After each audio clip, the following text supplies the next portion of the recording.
नमस्कार लाडक्या बहिणींनो, आपल्या मराठी नवीन योजना ह्या चॅनलवर आपलं स्वागत आहे। सरकारकडून पहिल्यांदाच लाडकी बहीण योजनेतील पात्र आणि अपात्र लाडक्या बहिणींची आकडेवारी जाहीर करण्यात आलेली आहे। माझी लाडकी बहीण योजनेमध्ये 2.25 कोटी पात्र महिला आहेत असं सरकारकडून सांगण्यात आलेलं आहे व तसेच माझी लाडकी बहीण योजनेमधील टोटल 26 लाख लाडक्या बहिणींना अपात्र करण्यात आलेला आहे। तर त्या 26 लाख लाडक्या बहिणींना का अपात्र करण्यात आलेला आहे त्याबद्दल आता स्वतः सरकारकडून सविस्तरपणे स्पष्टीकरण देण्यात देखील आलेला आहे।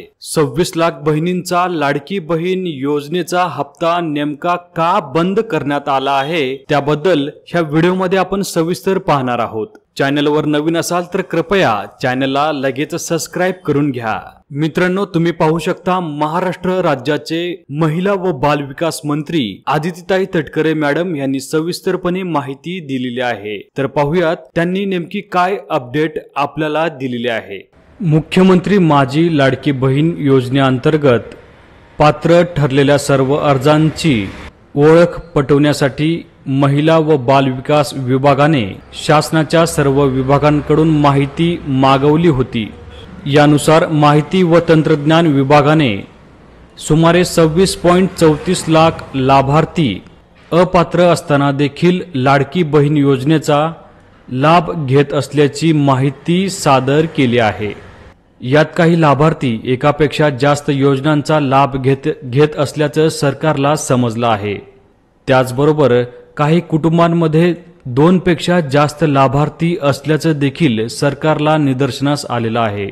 त्याचप्रमाणे तर काही ठिकाणी पुरुषांनी देखील अर्ज केल्याच्या बाबी निदर्शनास आल्या आहेत। ह्या माहितीच्या आधारे जून 2025 पासून ह्या 26.34 लाख अर्जदारांचा लाभ तात्पुरत्या स्वरूपात स्थगित करण्यात आला आहे। म्हणजेच जून 2025 पासून 26.34 लाख अर्जदारांचा लाभ तात्पुरता स्थगित सरकारकडून करण्यात आलेला आहे। या व्यतिरिक्त पात्र असलेल्या सुमारे 2.25 कोटी पात्र लाडकी बहीण योजनेच्या लाभार्थ्यांना जून 2025 महिन्याचा सन्मान निधी वितरित करण्यात आला आहे।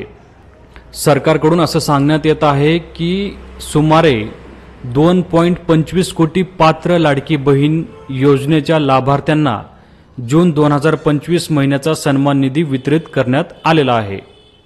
तात्पुरत्या स्वरूपात लाभ स्थगित केलेल्या 26.34 लाख लाभार्थ्यांच्या माहितीची संबंधित जिल्हाधिकाऱ्याकडून शहानिशा करून यापैकी जे लाभार्थी पात्र ठरतील त्यांचा लाभ शासनातर्फे पुन्हा सुरू करण्यात येईल असं देखील सरकारकडून सांगण्यात आलेलं आहे।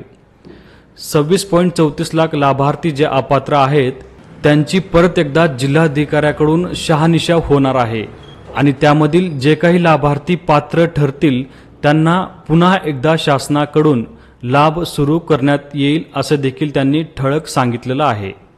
शासनाची दिशाभूल करून चुकीच्या पद्धतीने लाभ घेणाऱ्या बनावट लाभार्थ्यांवर काय कारवाई करायची याबाबत माननीय मुख्यमंत्री श्री देवेंद्रजी फडणवीस साहेब, उपमुख्यमंत्री श्री एकनाथजी शिंदे साहेब, उपमुख्यमंत्री श्री अजितदादा पवार यांच्यासोबत चर्चा करून योग्य निर्णय शासन स्तरावर घेण्यात येईल असं यामध्ये देखील सांगण्यात आलेलं आहे।